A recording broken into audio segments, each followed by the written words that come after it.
Do you think you've got what it takes to be a soldier? Today we are going to look at the life of soldiers in this episode of the Infographics show, American Soldier versus British Soldier. Don't forget to subscribe and click the bell button so that you can be part of our notification squad. There are many different types of military service, with the most renowned arguably being the Army. If you join the military, you could also end up working in the other main branches, which are the Air Force, the Navy, the Marine Corps, the Coast Guard, or even as a reserve. There are many more things you could do that make you a military man or woman, so to not complicate matters too much, we will discuss the American and British armies today. We'll start with how you get into the Army and what it takes to do so. The American Army is the largest and oldest branch of the US military. It was founded in 1775 to fight the British during the American Revolution. It's now one of the largest and certainly most powerful armies in the world, with a total number of personnel of just under 1 million. The Brits may have been fighting their battles for many centuries, but the British Army was only formally established in 1660. Prior to this, the English Army was the strongest military force in the region we now call the British Isles. Notwithstanding the British Army's successes and how it helped to forge an empire, the present British Army is quite small, with around 112,000 personnel. So how do you become a soldier in one of these armies? In the US, you must be between the ages of 18 and 35, although if your mother or father gives you consent, you can join at the age of 17.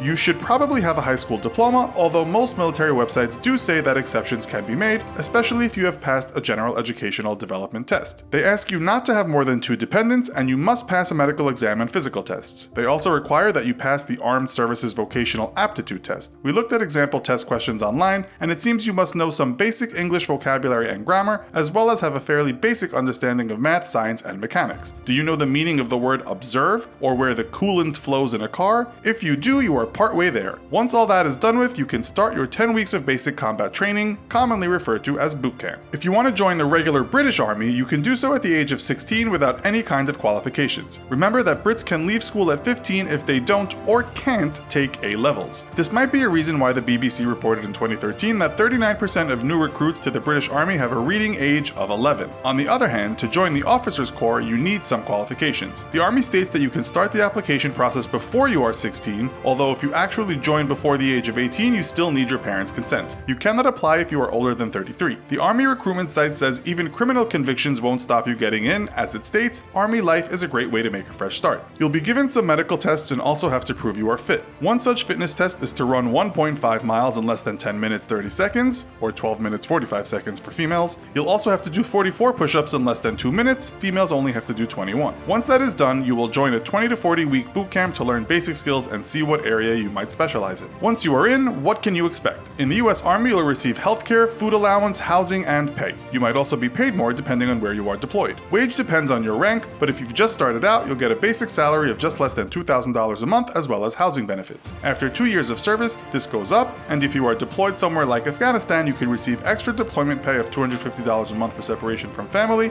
$150 hazard pay, and $225 for being in the line of fire and in imminent danger. British Army newbies during their long training stage will get as much as $24,890 a year. Once you are trained, you'll begin a series of steps from lieutenant to second lieutenant and earn between $33,297 and $42,669 for a number of years. A downside for British troops is that they don't seem to be paid extra for hazards and getting shot at. In fact, according to recent articles in the media, given they often work 16 hours a day, their wage ends up being less than the hourly British minimum wage. In the UK and the US Army, if you stay longer than 5 years, your rank and salary will improve greatly if you are doing a good job. Once you have decades under your belt, you might achieve colonel, and in both armies the pay is good. A US colonel with less than 2 years in the position will receive about $91,000 a year including benefits, while the British colonel just after promotion to the position will receive $109,855 a year. Brits receive a total of 6 weeks paid vacation time a year, which includes public holidays, while US soldiers receive 30 days a year providing they worked the full year. They also get public holidays. This amounts to about the same as a British soldier. Retirement benefits are a little confusing, as it depends on how long you have been a soldier. In the US, if you work 20 years in the Army, you'll receive 50% of the last pay packet you receive. So if you earn $70,000, you'll get around $35,000 per year for the rest of your life. If you decide to stay on each year, the 50% will go up by 2.5%. In the UK, you can wait until 55 to collect your pension, or also opt to leave the service after 35 years and collect 50% of final pensionable pay. Soldiers can also opt to pay into different pension schemes. A very important matter is life on the job, and certainly if you you are working in a dangerous area. The latest statistics according to the US Department of Defense Casualty Report says that the war on terror claimed the lives of 2,350 in and around Afghanistan from 2001 to 2015. 20,092 soldiers were injured. 40 US deaths and 183 wounded followed in later campaigns in the same areas. What the government called freeing Iraq amounted to 4,424 US deaths and 31,954 wounded. Later campaigns in Iraq have claimed hundreds more lives. Far fewer British soldiers lost their lives in the Iraq invasion, with the number reported at 179. Less than 500 were killed in Afghanistan. In fact, The Economist reports that since 1945, a total of 7,186 British soldiers' lives have been lost around the globe. The US number is over 100,000 since the same date. Another thing we should mention is the effect being a soldier might have on the mind. Reports state that US soldiers are 7 times more likely to develop post-traumatic stress disorder than UK soldiers, a condition that has been well documented in books and documentaries. Experts suggest that this is cultural, and certain cultures deal with stress and trauma in different ways. Apparently, the British stiff upper lip plays a part here, and it seems American soldiers express their grief, while the Brits bottle it up or even turn to the bottle. Speaking about British soldiers, after working with them in the Middle East, one American troop is quoted as saying, "Those Brits are a strange old race. They show affection by abusing each other, will think nothing of casually stopping in the middle of a firefight for their brew up, and eat food that I wouldn't give to a dying dog." He also said he'd prefer to fight alongside those troops than any other country's soldiers. The reason, he said, was that when the chips are down and there is no hope left, they just soldier on. This sounds nice and it's quoted all over the internet, but we can't confirm the original source or its veracity. So, tell us which military you would rather join, and if you've been a soldier or no one, why not share your thoughts in the comments? Also, be sure to check out our other video called Average American versus Average European. Thanks for watching, and as always, don't forget to like, share, and subscribe. See you next time!